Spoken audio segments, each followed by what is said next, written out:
Fourier transform for a moment. We said it was the mathematical parallel to Salit. Can we unpack that a little more? How exactly does that analogy hold up, linking signal processing to a spiritual or cognitive methodology? Absolutely. Think about the noise in your life.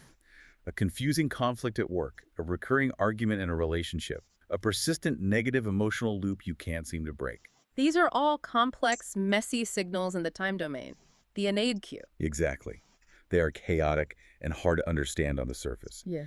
Now, when you engage in the protocol of Salat, you are deliberately forcing your mind into a structured, rhythmic, focused process.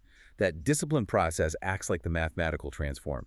It takes that confusing surface-level signal. Breaks it down. It breaks it down into its pure constituent frequencies. The underlying simple waves that, when added together, create the complex mess you experience. And what do those frequencies represent in our lives? They are the root commands, the Al-Haq structure. For instance, the surface noise might be the thought, my boss is ignoring me, I feel disrespected. That's the complex wave. After running the Salat decomposition protocol, you might extract the root frequencies, the core command flaws. One might be, I am operating from a flawed protocol of seeking external validation. Another might be, my command for providing value is weak and unfocused. So you stop trying to fix the messy symptom and you start addressing the simple root cause frequencies. Precisely. The transform is about converting noise into pure, actionable, structural information. Let's apply this transformative lens to the biggest ideas in physics, EMC squared and the Big Bang. Okay, EMC2. The M gimmick is that it defines mass energy equivalence. Its governance role is, frankly, profound. It models the fundamental exchange rate of the universe. The exchange rate. It defines the rule, set by the governor, for how matter, which is a highly organized, high-friction apparition, can be converted into energy, which is pure, executable potential, and vice versa. This isn't an arbitrary number. It's a core system, constant, designed for the optimal functioning of the NAV's development environment. And what about the Big Bang, the scientific origin story for our universe, the birth of the elements that eventually formed us? The Big Bang wasn't a random, chaotic explosion. Within the governance framework, it's understood as a part of the established Dean hierarchy. It was precisely sequenced creation event. The start of the program running. The governor setting the initial parameters for the physical simulation. It was the process that established the material framework, the carbon, the hydrogen, the oxygen needed to build the customized incubators we all inhabit. It was the setup phase for the training ground. Okay, let's move from the distant past to the immediate future. Artificial General Intelligence, AGI. The next great challenge. The NAQ, the surface level warnings, are getting louder and more severe. Projections of AGI by 2026 or 2027. And the fear is a short-term dystopia. Massive job loss, total surveillance, loss of freedom, all because this superintelligence will be controlled by, as the source puts it, stupid leaders operating under flawed, NAR-based rational thinking. And that dystopia is the absolutely inevitable outcome if we continue to develop technology in a vacuum, without a proper governance layer. So what's the alternative, the governance perspective? The framework introduces a concept called IHCEI, Integrated Human-Centric Ethical Intelligence. It posits that technology cannot advance beneficially on its own. AI, consciousness integration, CI, and ethical intelligence, EI, must be developed as complementary parts of a single system where CI provides the unbreakable ethical governance structure for the AI. So AI doesn't need to be stopped. It needs to be governed by a higher purpose. It needs to be given a proper mission, and if we redirect it this way, we get a massive governance dividend. And what does that look like? If technology is reoriented toward its true cosmic purpose, which is to accelerate network cognitive development, the quantitative benefits are immediate and staggering.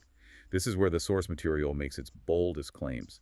A 500% acceleration in beneficial innovation, and an unbelievable 1,000% acceleration in meaningful discovery. How is that even possible? Because you stop commanding the most powerful tool ever created to optimize ad clicks and weapon systems, and you start commanding it to solve the fundamental problems of existence. You use it as a massive force multiplier for global knowledge transfer, for Zach. Finally, let's transform the language of our modern world. Economics. The RT view is all about GDP, fiat currencies, growth. Which the framework calls Level 7 apparitions. They are illusory flows, driven entirely by a programmed belief in scarcity. It's a system designed around conflict and the fear of loss. Yes.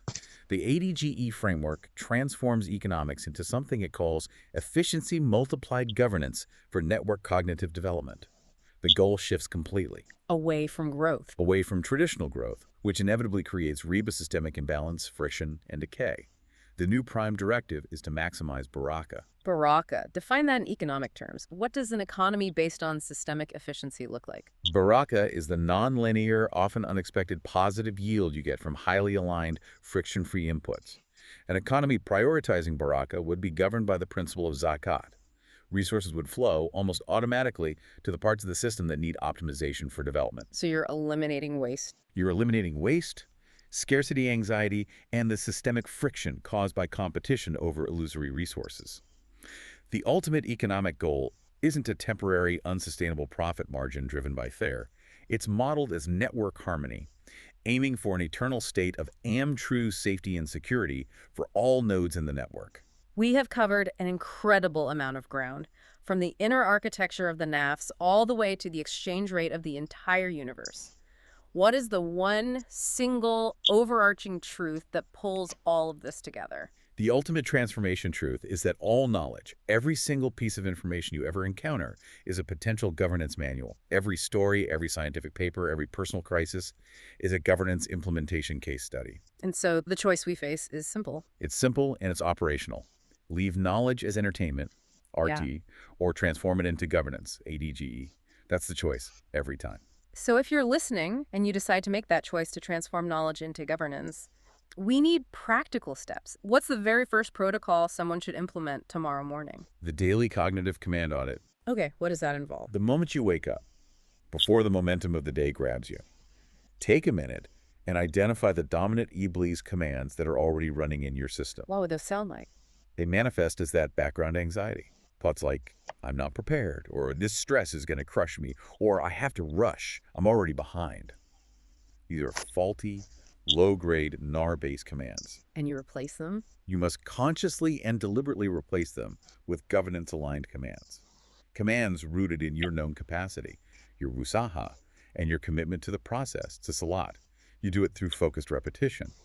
This is how you stabilize your NAS command strengths for the day and tune your LC highlighting console to look for opportunity, not for threats. Let's circle back to the hospital protocol. This is so important because the concept of the apparition could be dangerously misunderstood.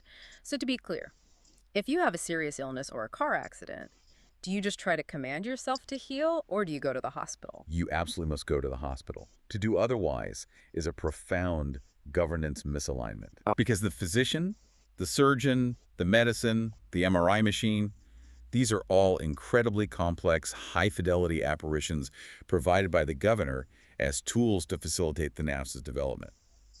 We are commanded by the system to utilize the resources we are given. To deliberately ignore a powerful tool that can reduce unnecessary unnecessary friction is a failure of system management. It's a form of arrogance. Okay, and what about day-to-day decision-making? It's something that paralyzes so many people.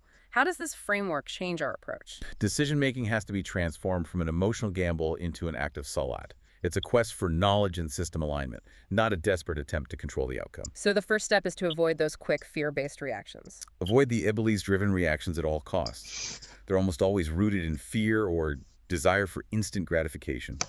The most practical protocol the source material gives for critical decisions is this: consult the outlier. Consult the outlier. You mean don't follow the consensus.